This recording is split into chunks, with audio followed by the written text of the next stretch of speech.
I'll go ahead and start. So we are recording this meeting. We're going to record the first part of the panel. All of the panelists have given consent. And then we'll turn off the recording for the breakout rooms. So just so everyone knows. So I'll go ahead and start again for the recording. Welcome everybody. We're really pleased to have you here today and to have this opportunity to engage in learning and dialogue around such an important and timely topic. My name is Anjuli Fahlberg. I'm an assistant professor in sociology. I'm also the current director of the Latin American Studies program, which houses our Latin American Studies major and minor degrees. And we are here today with 4 awesome panelists who I will introduce in a minute, and who, like many other people here, have navigated identities connected to Latin America, what it means to have, to articulate, and to act upon these identities in the United States. And this panel emerged out of a partnership between the Latin American Studies program and the Latinx Center, and it's the second event in the Questioning Latinidad series. So I'm going to invite Jasmine and Ramón to say a few words about the series. Thanks, Anjuli. Hello, everyone, and welcome. I'll do more of an introduction in a bit, but yes, this is the second event in our Questioning Latinidad series. And this series came about really through conversations with me and my incredible peer leaders, the student employees for my center. And this series is really an opportunity to engage in conversation about the development of Latin American, Latinx, Caribbean, and Hispanic identities. And we really want everyone to be able to have this space to grapple. I love that word, I use it often, but really grapple with the complexities of Latinx identity by exploring various aspects of this identity and how it forms. And so we began this with this past February with a conversation about specifically anti-Blackness and the limitations of Latinidad. And we're hoping to continue the conversation today with how it manifests in the work, and in the future with conversations about even whiteness. Hopefully we'll get to gender and sexuality as well. And so we hope that you keep an eye out for further Questioning Latinidad events. And I also want to shout out alum who were asking if they could come. We really value you being here, and if you want to connect to talk about how you too can be part of the process of putting on these events, we're hoping to extend the series into the fall as well. So thank you for that, and back to you, Anjuli. So just to give you a little schedule for today, we're going to start by inviting our 4 panelists to share a little bit about their experiences with us. We're going to have them respond to a couple of questions about how they navigate their own identities. This will be followed by a very brief Q&A from the audience that you can ask from the panelists. And then we are going to break people out into breakout rooms, and we have a few questions that you can use to start up a conversation. We want to invite you to just begin or use this space to have to think about, what have you learned from the panelists, what questions might you still have. And then we'll wrap up by having everybody come back into the large meeting and invite each group to share some of the things that came out in your conversations. And like Jasmine said, this is just one of many conversations that we hope to have here at Tufts. So I'm going to go ahead and introduce our 4 panelists. I'll go ahead and introduce all 4 of them, and then I'll invite them to each share a little bit about their stories. So Jorge Gonzalez is waving with the wonderful bean background. Is getting their Master of Fine Arts degree at the SMFA program, where they are exploring their intersectional identities through makeup. Jorge recently started looking at ways of using pinto beans to reclaim the term frijolero or beaner. Jasmine Ramón, who you've just met, is the program administrator at Tufts Latinx Center. She has a master's in sociology and is interested in the intersections of race and ethnicity around identity formation and belonging of mixed individuals. We have Cris Soares, and Cris is a senior lecturer in the Department of Romance Studies, where she coordinates the Portuguese program, and one of her current interests focuses on inclusive and non-binary language in Portuguese. And last but certainly not least, we have Adrian Cruz, who is a lecturer in the sociology department and teaches courses on comparative race, ethnicity, and immigration. So Jorge, would you like to start us off and tell us a little bit about yourself and how you've navigated these identities? Hi, hey everyone, sorry. So my name is Jorge Gonzalez, and I am from Oakland, California. And I usually identify as a gay Mexican individual. I leave the American out on purpose. And sorry, I'm getting a little, yeah, so sorry, am I answering the 3 questions, right? Okay, sorry. Okay, so I'm a graduate student at SMFA, and I am also part of the Artists of Color Union, which is a really cool club. And I think a big reason why I say I'm gay and Mexican, and I hyphenate that, is because I grew up where I felt like I had to leave my Mexican culture because I felt like it was going to reject me, and I felt like I had to reject it before it rejected me, and it created a lot of isolation that I have had to navigate my whole life. But when I got to college, I learned about intersectional identities, and that's when I started to use gay Mexican as a hyphenated identity. And yeah, I think I'm gonna leave it there. All right, thank you, Jorge. Jasmine, would you like to go next? Sure. So again, I'm Jasmine Ramón, she, her, hers. And some of the language that I use to identify myself today are, I am a cisgender, heterosexual, Haitian, Puerto Rican woman. And I think when it comes to my race and ethnicity, some of the other language that I might use to identify myself, depending on the space, is mixed, Latina, Caribbean, Afro-descendant, Black identifying, but not Black presenting. I am also from an immigrant family. My mother is from Pétionville, Haiti, and my father's parents are from Caguas and Guayama in Puerto Rico. And so I think a lot about how different social identities of mine have been salient for me at different times. I think as a kid in a suburb outside New York City, socioeconomic status was very salient around me, even if I didn't realize it, because I grew up in a privileged middle class, and I recognized early on that people who, look like me didn't live like me. And I think between that and my inability to speak Spanish and just kind of a lack of representation of Haitian identity among my peers, for me, I really struggled to feel like I was enough, even in these Latinx spaces. And I think that's really changed for me over time. I think race has probably been my biggest evolution. Calling myself Haitian Puerto Rican and hyphenating that and kind of, leaving the American part unless I actually go overseas, that's been very intentional, because for me, it's important to elevate Haitian identity, because people are going to look at me and assume that I am Puerto Rican or at least Latina, and that makes sense. And they're like, oh, obviously. And so for me, this elevating Haitian first is a way to center Blackness and honor that. And as I'm like seeing my reflection in the camera, I'm like, wow, you can even see it in my outfit. My earrings are Puerto Rican, right? And you can see that in the camera, but you can't see my fresh shirt. It's the Haitian logo. So who knew I was like doing metaphors over here? And so that kind of grappling process of being at home in my Latina identity is, how I ended up in this role of wanting to create that community for other people. Even as I'm now hypercritical of the role that Haitians have in the Latinx community and the role that Blackness has in our community. So that's just a little taste for now. Thank you, Jasmine. Cris, would you like to share with us next? Sure, yes.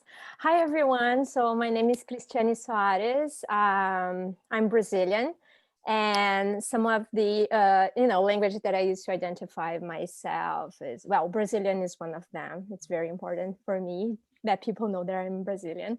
I'm a cisgender heterosexual woman who migrated to the United States 20 years ago. So when I need, depending on the audience, I'll let people know that I'm a American citizen too. And this is a box that I only check depending on, who my listeners are. But at Tufts, I have, I'm Portuguese, Brazilian culture lecturer. I'm the coordinator of the Portuguese program. But I, over time, as I, started my research at Tufts, I also became kind of like an ambassador for the Brazilian community at Tufts. So I have been doing many, projects and research with the Brazilian community.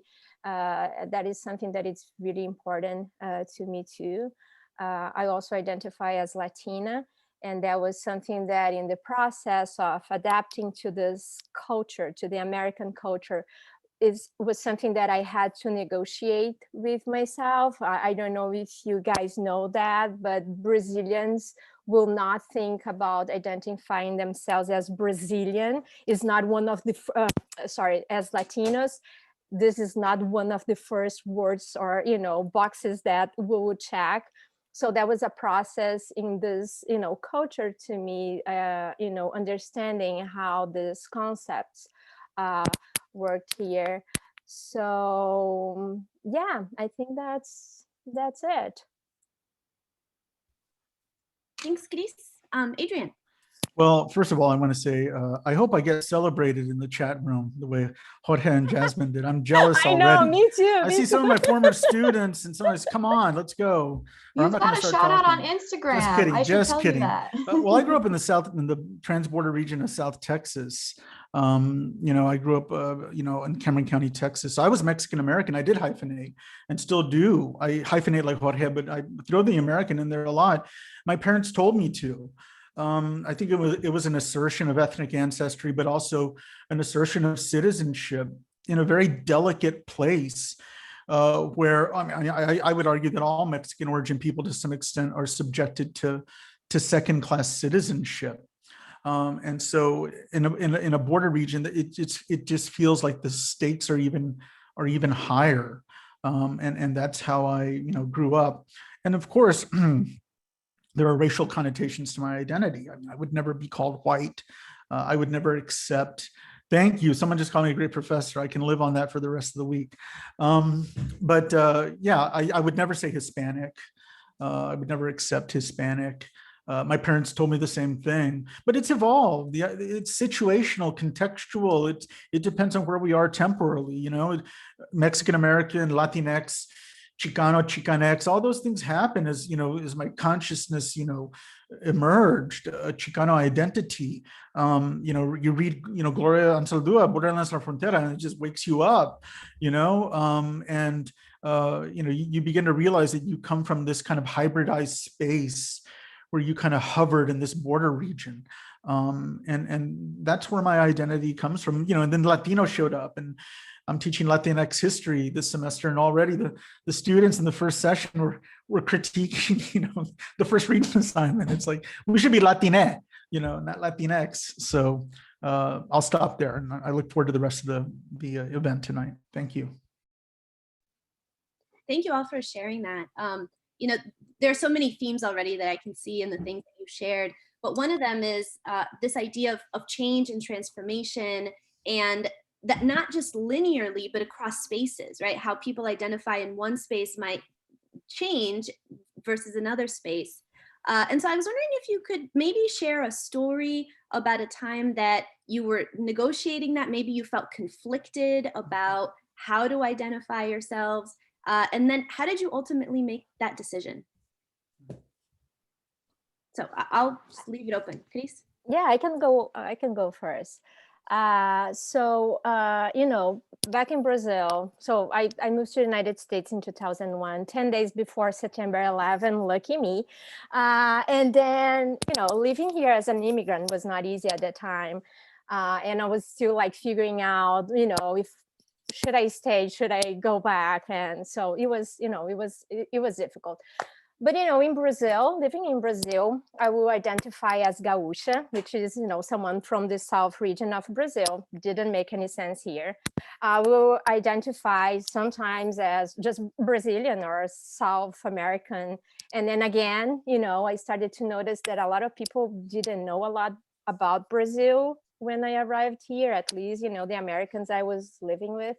So, that word Brazilian didn't, bring the bells that I was expecting. So I had to adapt, right? And I had to adapt in the way that I presented myself. I also had to conform with the, racial ethnicity norms in this country. So, and I have to say that at first, a lot of them didn't make, sense to me. These are different ways to, categorize people that didn't exist in my, country, in my culture. And so I was living here for almost 3 years when I started my master's. And one day I received an email that was directed specifically to women of color. It was an invitation for an event, and I read the invitation and I thought, this is very cool, but this is a mistake, right? Because I didn't consider myself a woman of color. So I said, there was a mistake. I don't feel that I can attend because, I don't think I'm part of this group. So, okay, I just forgot about it. And then I had to receive a couple of, other messages and invitations from the same group to realize that one, yeah, that was not a mistake. And two, yes, I am a woman of color, or seen at least, for some people as a woman of color in this society.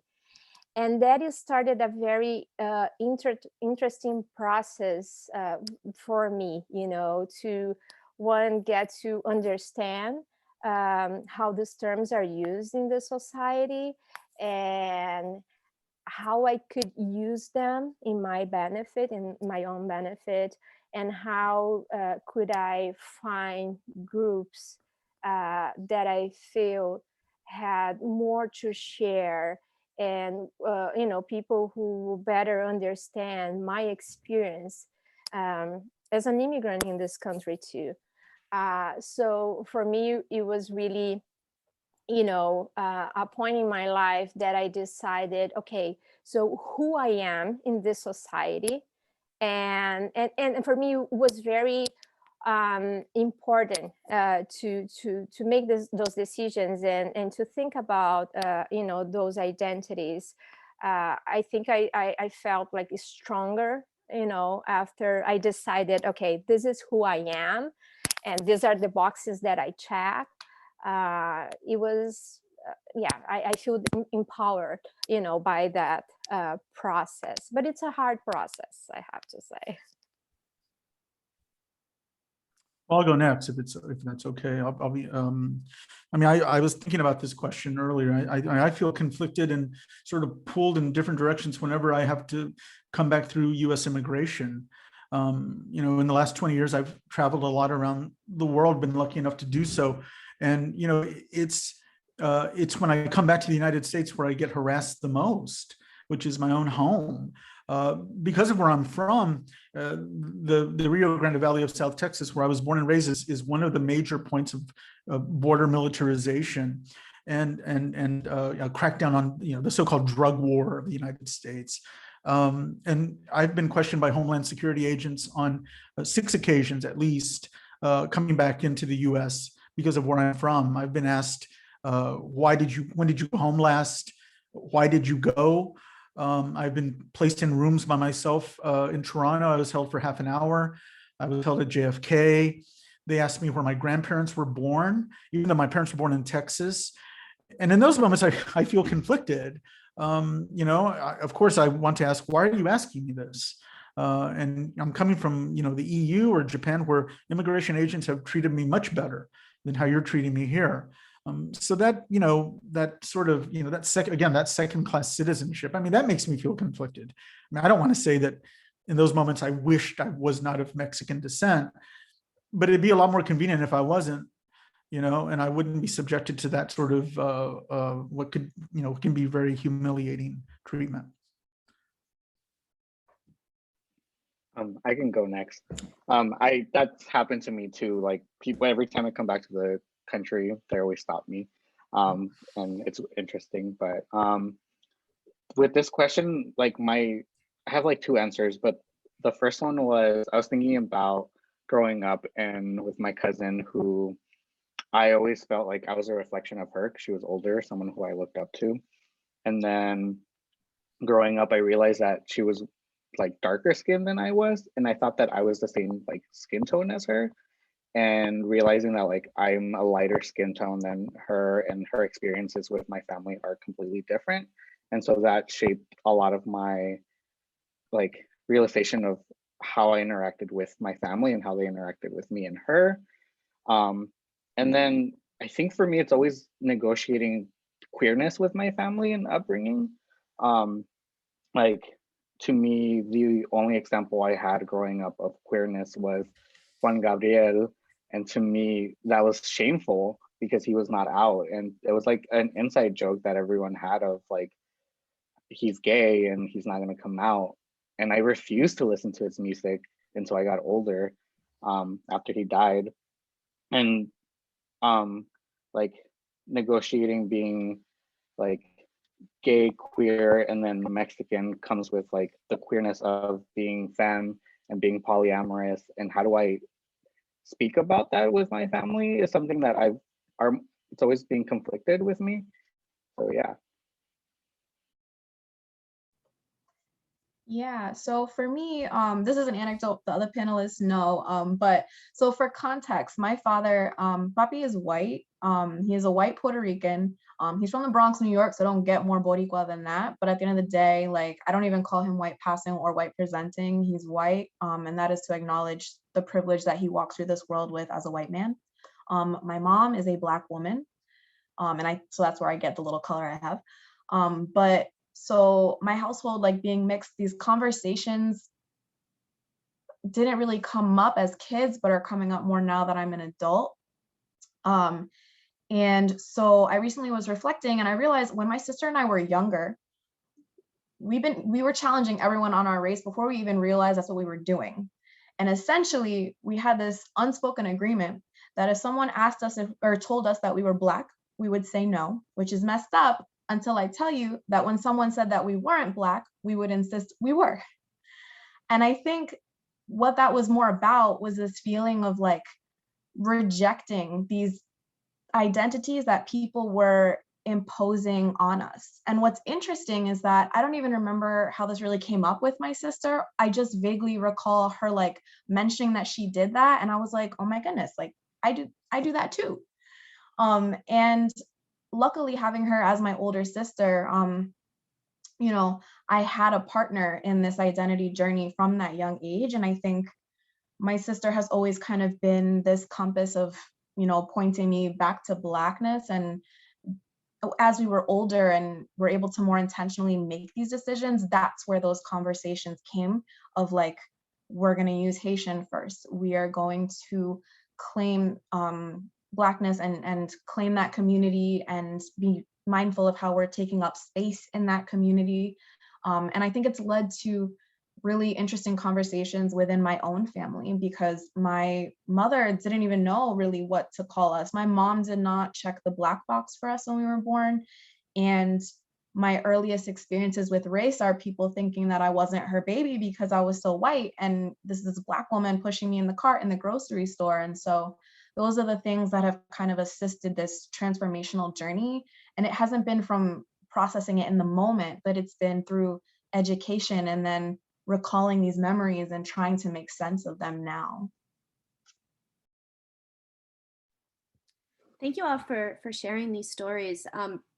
You know, I'll just point out a few common threads that I think are interesting. The first is that often these categories or labels or boxes are given a sense of naturalization, right? As if they're objectively true. And this has been a long part of the colonial project of creating divisions along race, along class, along nationality, along language, and then imposing a sort of science and objectivity onto them as if they're real categories. And then requiring that individuals figure out where they fit within these, quote, real categories. And so, you know, I think what's interesting about everything that you all have shared is that what we know is that all of these categories have incredible power. They have the power to subordinate groups. They have the power to exclude groups, but they also have the power to bring people together through identification with certain terms and identities. And so that, you know, appreciating the great energy and time that you've all put into figuring out where do I fit, not just within these labels, but within these structures of power. And you know, I think it's important to just acknowledge how they're always changing, right? The power and the meanings behind these categories are not static. And so what that means is that for people who don't fit into, you know, as Jasmine was talking about, like this sort of privileged white category, there's this constant effort to say, okay, now that the meanings have changed, what do I do?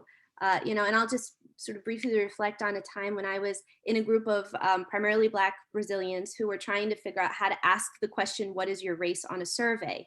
And people were like, well, if we ask what's your race, they might put what's on their birth certificate, which is what the doctor decided was their race. And if we ask what do your parents say is your race, may be different what they, and we spent about 3 hours having this conversation.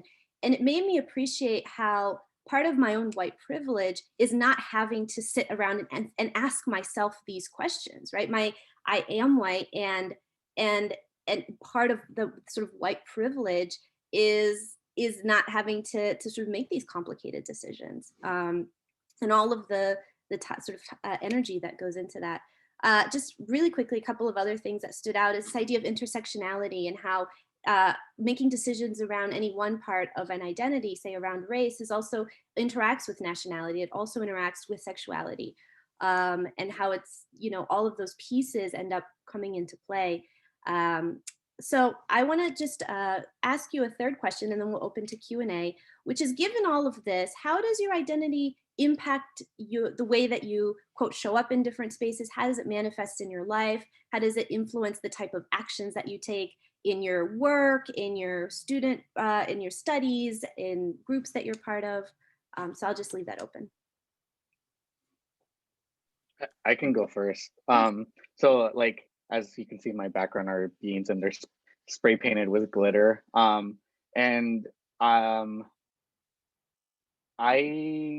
was really concerned about coming to Boston because I'm from California, and like during this time of like all the protests happening, and I'm not sure how like I was going to do here and how it's going to be received. And then starting a program like SMFA, and I started dealing with some racism in the program, and I was really down. And so I started to listen to Molotov. If you don't know who they are, you should check them out. But I was listening to a song called Frijolero when I was in middle school. And I kind of had a moment of just being like, you know what, like you're very powerful, and like you need to make work on this, and like just be proud of like that word, even though it's an old word that I haven't heard in a long time since I was a kid. But like just reclaiming something that I need to like heal from as a kid, hearing that, and like also like hearing like don't speak Spanish because you're in America, you know, kind of that kind of shit. So yeah, now I'm just looking at beans and like having fun with it, and having fun with my identity, and just, I don't know, just letting me interact with life in a fun way.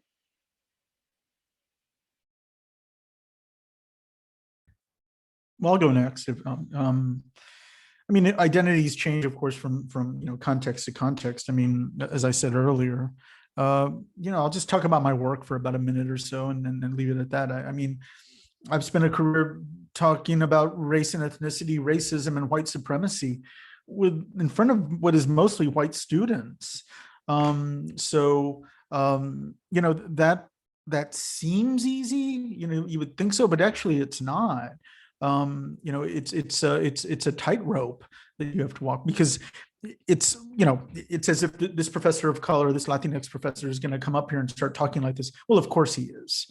You know, of course, the same old sort of griping that people, this whiny person of color, right, that doesn't have any, you know, valid grievances or claims, when in fact, of course, I do. And of course, I'm being intellectual about this. We're going to run through academic literature and look at theoretical models and talk about, relationships of causality.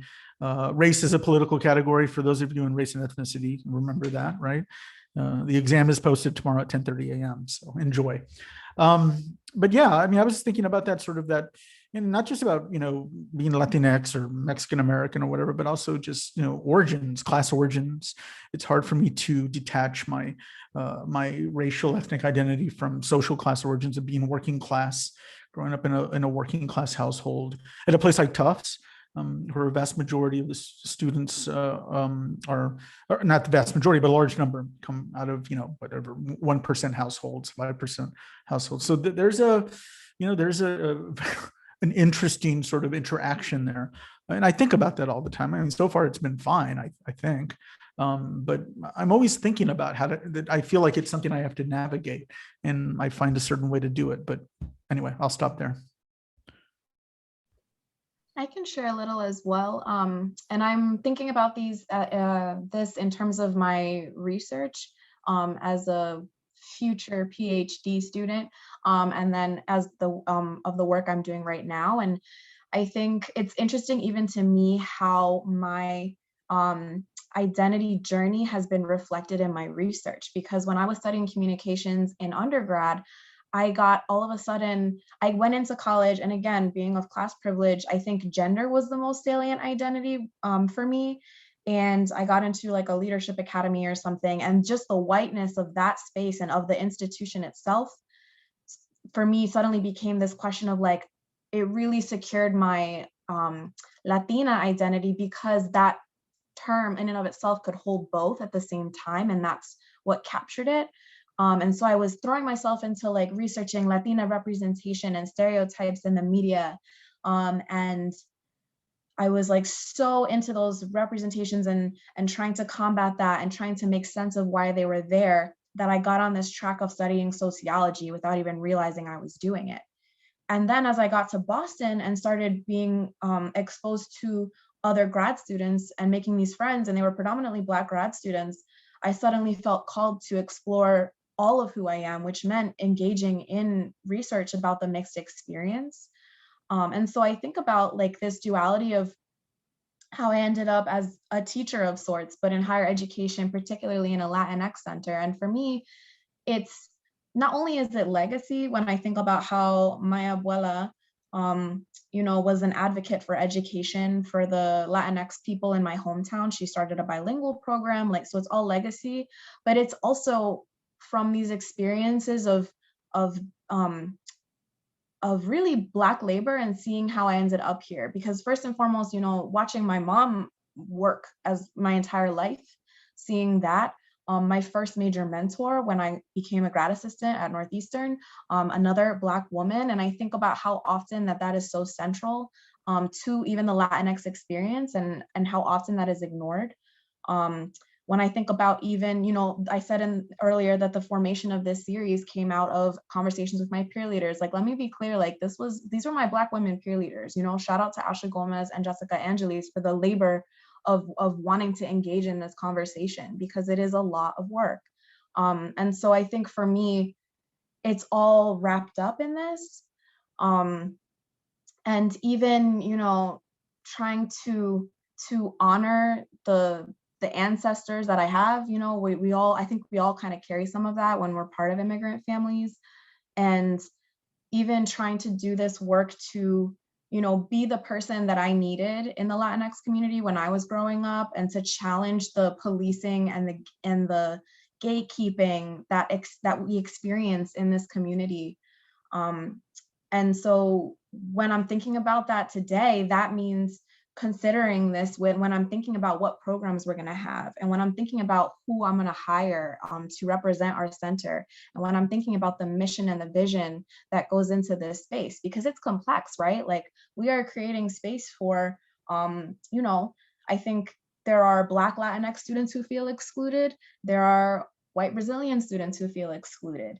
And it's amazing, because even with the varying levels of privilege, we're all doing this to each other. So for me, it's like, trying to mirror my own grappling in the work and use myself as a model for what that looks like. And it's not always pretty. It's making mistakes. It's saying the wrong thing. It's constant. It's trying to take on the labor that is often falling to the most marginalized. So I'm really, if you can't tell, like super passionate about that, and redefining what these spaces should be so that everyone can see themselves in there. Thank you guys. This is so interesting. I forgot what I was going to say, but I was thinking that, you know, I mean, being white for me is that it was interesting too, because, you know, if I don't open my mouth, people don't realize that I'm not American. So I can't tell you the number of times that, you know, Americans came to me in some situations involving other, you know, Spanish speakers or Portuguese speakers, and came to me and said, "Oh, don't you think they should go back to their country," or something like that. And then I, you know, and then I snap. But, you know, so if I don't say anything, people might think that I'm American. And so for me, like, the language and the accent was something very important. And in the beginning, I was always concerned about making mistakes, and, oh no, people will notice my accent, you know, they will notice my mistakes. And it was through my citizenship process that I came to, I mean, that I reflect a little more about that. And this is so weird, because the citizenship to me really gave me this, I don't know, freedom to make mistakes, and, you know, to embrace my accent. And that is a little messed up, I know. But what happened was that, you know, first of all, I just decided to apply for the citizenship because I could keep my Brazilian citizenship. So so then I said, okay, so I see, you know, that, you know, the citizenship, the American citizenship can give me this other, you know, opportunities.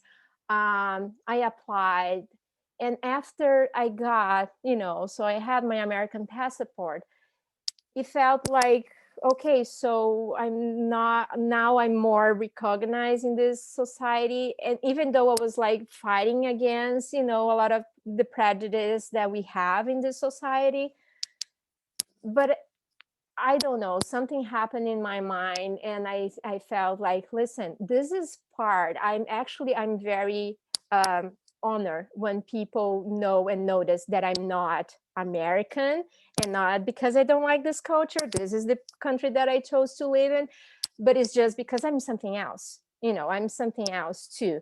So in my work, I feel very privileged and very lucky to be hired to teach my native language, my Brazilian culture, you know, and but I also know, and I have to recognize all the time, and I know that, you know, the opportunities that I have here and that I had here are not the same as many Brazilians who live here. So for me, it's really like making my students to understand, you know, who these people are, why they are here, how rich the culture and their contributions to this country is. So, you know, in our program, I try to do that, you know, to invite community members to talk about, you know, many issues involving the community. And so, you know, this identity thing, it's always present. I mean, we cannot, I don't think we can live, you know, separated, or we can separate ourselves from from these identities, and especially those that we decided that, you know, this is now part of my life and this is who I am. So yeah.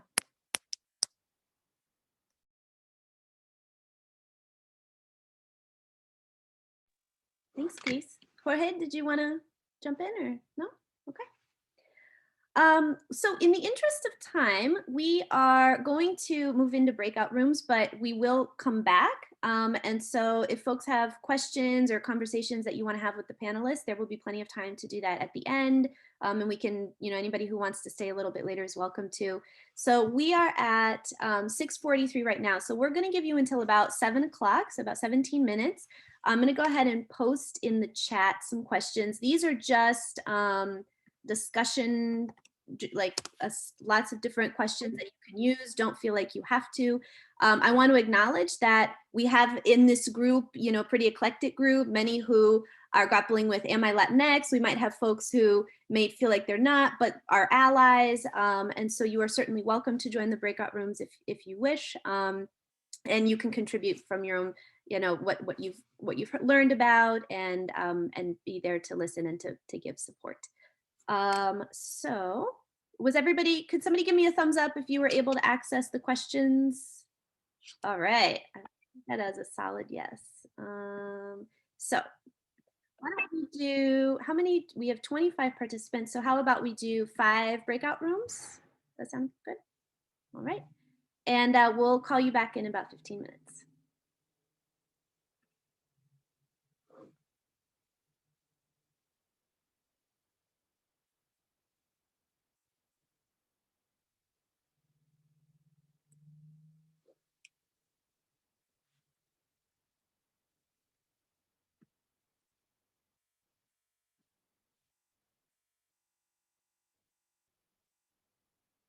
Shirley, could you stop the recording?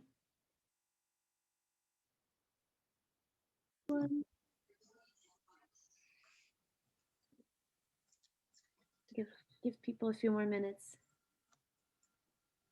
It's too bad that we don't have much time. There's just so much to talk about and so little time to do it, at least today.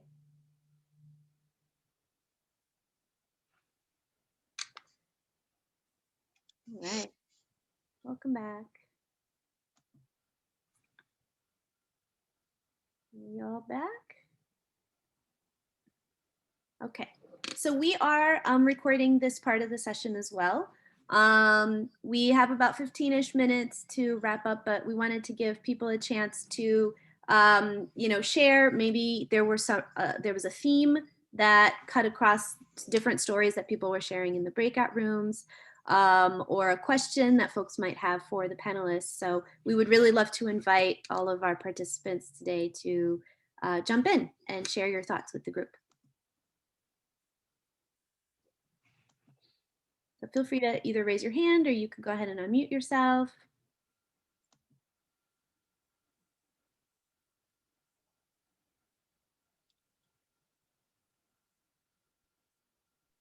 I can just say I feel like I interrupted somebody, but I just wanted to say that we could have talked for so much longer, and I really am glad that this event happened. I think we kind of all introduced ourselves and then started getting little bits from each other, and there was just so much interesting crossover, and then areas that were so different for each of us for our experiences. So I don't know. I felt like we just barely started scratching the surface of the conversation, but I just wanted to say thank you. Thanks, Kim. Anyone else?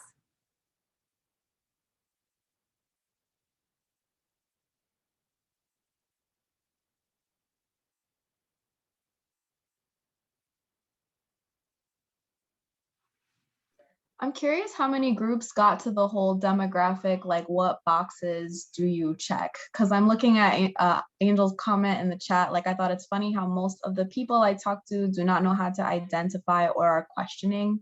And it seems like a conundrum. we are feeling like we don't belong, but then the person who might be making us feel that way also doesn't know if they belong. So yeah, boxes, demographic questions, any groups.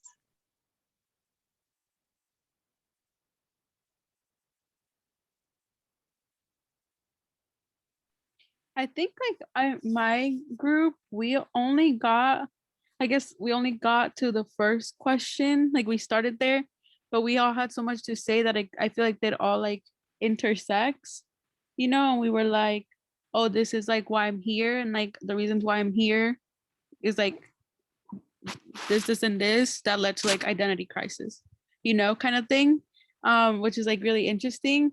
And I think it's like really interesting because I don't think like, I feel like their Latinidad is just so interesting that it makes us question other parts of our identity that aren't even just race, ethnicity.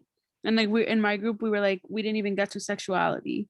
And I was like, not even just like sexuality, but like gender. And like thinking about like status in like the US, you know? And like I think something that like I grapple with a lot is like having people like from Latin America, usually like white wealthy people from Latin America, being like, well, you're not really Latina because you weren't like born here.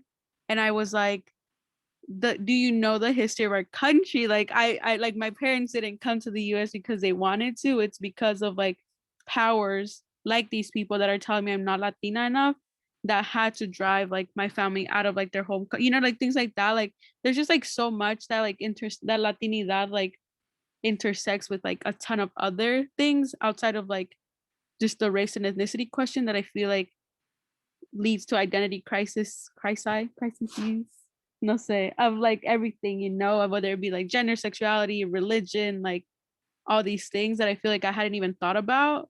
I feel like now I'm just like all like kind of sorts of like fucked up in the head because I'm like, wow, like where do I identify everywhere? And like a lot of different things, and to what extent has my identity and my parents like experiences influence like the way that I am today and who I am today. And I think a lot about it. Like I think my identity just plays such a huge role in my everyday life, like one, learning to unpack a lot of like the trauma.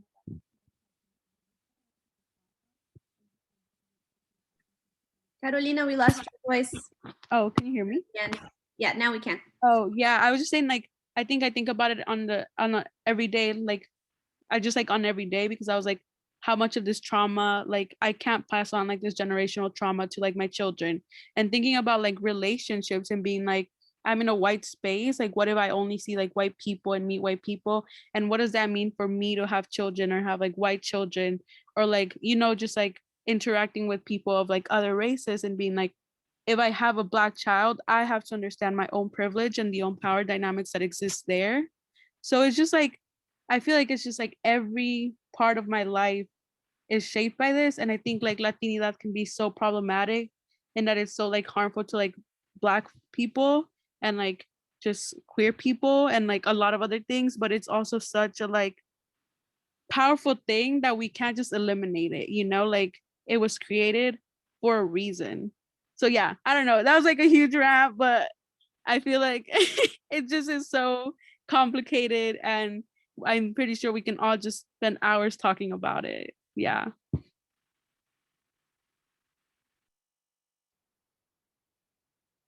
Thank you for sharing, Caro. Anyone else?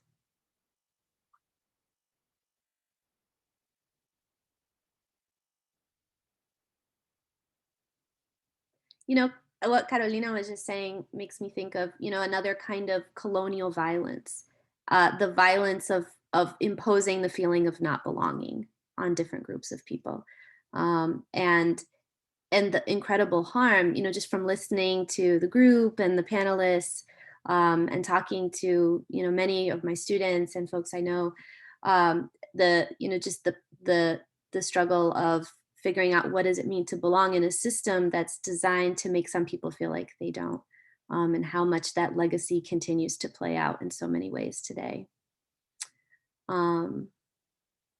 Anybody else want to jump in? How are we doing on time? We got about 5 more minutes. We'd love to hear from other folks. I know many people in our small group talked about projects that they're working on, groups that they're a part of, really positive ways that they found to create community and solidarity and promote pride in different identities. Would folks be willing to share? I think it's a really important as we're talking about power to not just acknowledge power over and the harm of power, but also the great productive power of these categories and how they bring people together. So if folks would be willing to share maybe some of your own stories, I think that would be a great way for us to end our meeting today.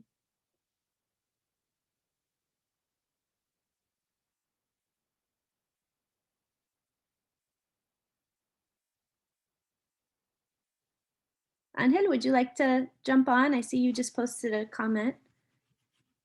Would you be willing to share?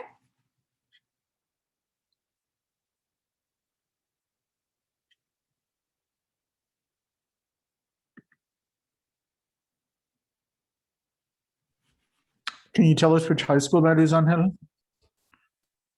Oh, your mic's not working? Okay. Durham School. Angel, if you want to share the link, we'd be happy to contribute. Well, why don't we have our panelists maybe give some concluding thoughts?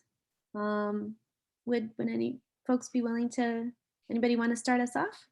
Maybe things you talked about in your groups that you want to reflect on, or places we could go from here. Sure. I mean, I'll just say something real fast. Thank you all very much. I enjoyed it. Well, we finished up by talking about food.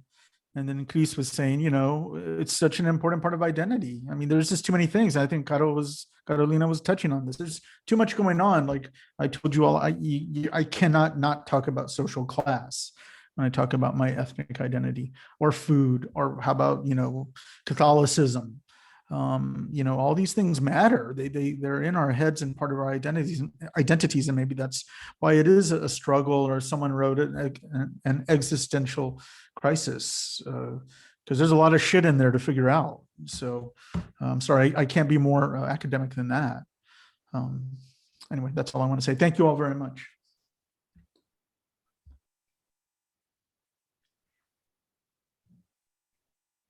Maybe I can just, oh, I'm sorry. Oh, no, go for it. Go for it. No. Jada? Yeah, I think I just wanted to express gratitude for spaces like this, and being able to hash things out in like an informal way, and hear from, you know, I feel like sometimes there is sort of like a pedestal, even though, you know, we're at a PWI, and sometimes it's nice to have people that we look up to like come to the ground almost and talk to us about things that might not always fit into like an academic context. But I am very grateful, like, for example, to be in Professor Cruz's class, where like things that feel so personal and tied to my identity are something that I can interact with and find answers in, or just see it represented in the work that we interact with. So it's really great to not only have your, I mean, it's one thing for your school to commit to being anti-racist, but for there to be spaces where you can interact with certain ideas that feel safe, or like that they're interacting in a safe space. I think it's great to have like this particular space, as well as those classes have the due that they deserve. I definitely want to second that. Like as a student myself, like this is really great to be part of. Zoom is all I know Tufts as.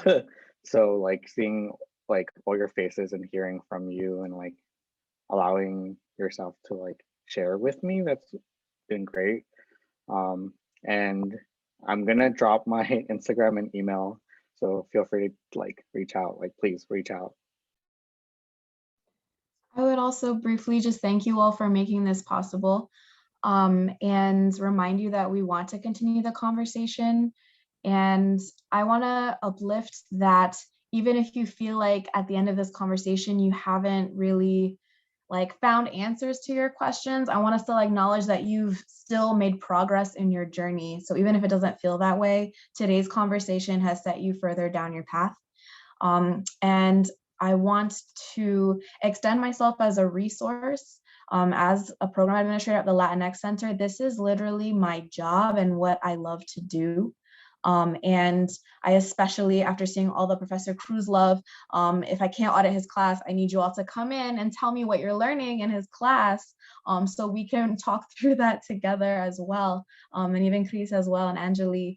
And so, yeah, just keep that in mind, that I am a resource, I'm accessible, and Zoom me anytime, because these conversations are so, so important. And like I said, the grappling is meant to happen often. And when we do that, it's easier for us to increase our self-awareness and create belonging for others. I just wanted to say thank you to everyone, for coming.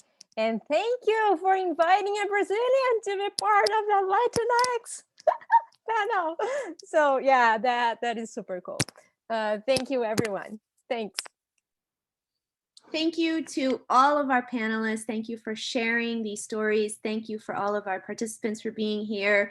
Jasmine, I'm so glad that we have you here at Tufts, and definitely reach out to Jasmine, to Adrian, to Cris, to Jorge, certainly to myself, and I look forward to continuing this conversation here at Tufts and making sure that we are a community with a lot of safe spaces for different groups. So have a wonderful day. Enjoy the rest of this lovely weather, and I hope we all continue to stay in touch. Bye, everyone.